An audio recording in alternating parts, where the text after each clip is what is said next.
Hello students, I am your educator Tanvi and here I am discussing chapter 5 of grade 12 biology, principles of inheritance. So when we want to study the principles of inheritance, we should understand that we are talking about one branch of biology, which is genetics. And it is that branch of biology that is dealing with inheritance and variation. So together when we study these two concepts, that is known as genetics. So firstly, what is inheritance? It is the process by which the characters are passed from one generation to the other. So mainly from the parent to the progeny or the offspring or the next generation which is formed, whatever characteristic traits are passed from one parent to the next generation, that process is called as inheritance. Then variation, it is the different variabilities which are generated in the progeny. So the degree by which the progeny differ from their parents. So that decides the variations. So because the parents, mother and father, some characteristics the progeny will get from mother and the other the progeny will get from the father. So that will lead to variation, differences. So study of these two concepts is called as genetics. Now, Mendel was a scientist who is considered as father of genetics. He had made innumerable contributions in the field of inheritance. So, let us first study how he studied the different experiments he did, his hybridization experiments on garden pea. So, he used this model organism. Model organism, children, is any organism which is used for the experimental studies. So for the model organism which Mendel used was garden pea. Scientific name, you can see how we write it, Pisum sativum. Capital P, small s. This is genus and this is species. So while we are writing, we always underline the scientific name. So firstly, let us look at the points that why Mendel was very much successful in having these experiments. Okay, the results which he had were, you can say it was considered all the experiments were successful. Firstly, because he took a large amount of garden peas, means the sampling size was large.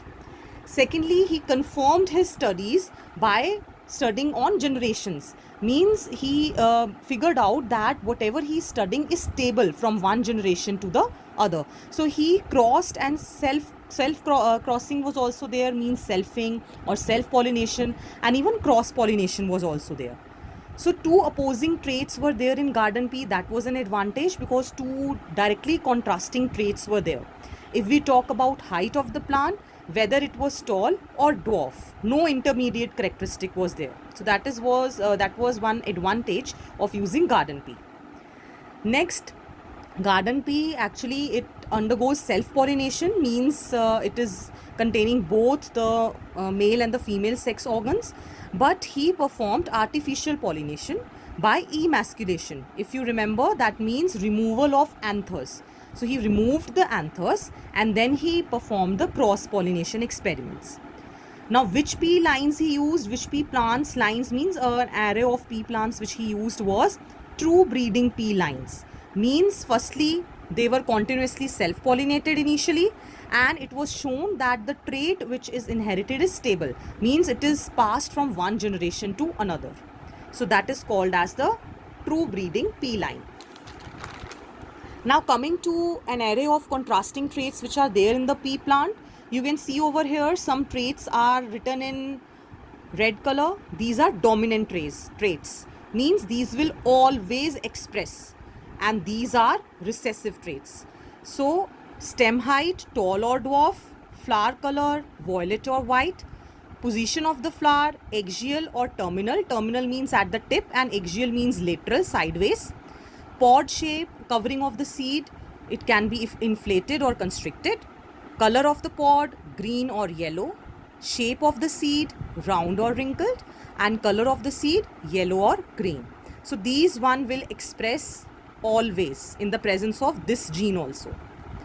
So firstly, he studied the inheritance of single gene. He firstly studied the inheritance of one gene, that is stem height. That is why it is called as monohybrid cross, where he studied only one characteristic trait of height. Then selfing means self-pollination. F1 generation is the first generation or first filial generation which is formed after the cross. and progeny and offspring refers to the new generation. So let us look at the monohybrid cross he performed. So the parents he took were this. This is tall and this is dwarf. So capital T and small t. Why it is represented in pairs? Because the chromosomes also exist in pairs. So when the gametes will be formed, we know that the chromosome number will be reduced to half. So single T and single T, single small t and single small t. So if you just do the possibilities, you will come to know that all plants in F1 generation will be tall with the genotype, that is the genes which are there are capital T and small t. So here you can see clearly that this capital T is expressing, which is it is tall, but the small t is not expressing, it is dwarf. Yes. So but what we get, the phenotype is whatever characteristics we observe, observable traits. So the plant is tall, means the genotype is capital T small t, so only capital T is expressing itself. In the next, what he did selfing or self-pollination of F1 to get the F2 generation. This is the second generation called as F2. So when he crossed, again we can make the gametes, okay, half chromosome set. Then actually, to just make the study simplified, there was one scientist called as Punnett. He designed a Punnett square, that we write gametes of one parent on one side, gametes of another parent on other side, and then we see the possibilities. So you can see clearly this with this, okay, combinations. So what we are getting? We are getting tall and dwarf, means 3:1. 3 we are getting tall and 1 dwarf. Talking about the gene type, it is of 3 types. One is capital T, capital T small t, 2 are there, 2 possibilities, and both small t, 1 possibility. So you can say the phenotypic ratio means the characteristic we observe is 3:1, and genotypic ratio means the genotype, or you can say the gene content, it is 1:2:1. This you should remember. Then next, coming to a few terms. So after studying this, he came to this conclusion that there are certain factors which now we know are genes, which are units of inheritance. So he called genes the units of inheritance as factors.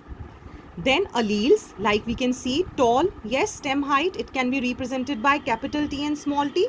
So these are the alternative forms of gene. There are 2 types of the gene. So that is called as allele. So we will say this capital T and small t are alleles of each other. There is one term, homozygous. Homo means same, means if we are representing a genotype, the genes are same, like this. Heterozygous means that one is something else, another is different, means capital T and small t. So these both are the different alleles, so it will be considered heterozygous situation. Genotype, we know it is the genetic makeup. Phenotype, whatever we observe. Dominant, which will always express, like this capital T, and recessive, that will not express in presence of capital T. Yes, so those are recessive traits which will not be able to express if the dominant gene is there. So we can say here this capital T is dominant and small t is recessive.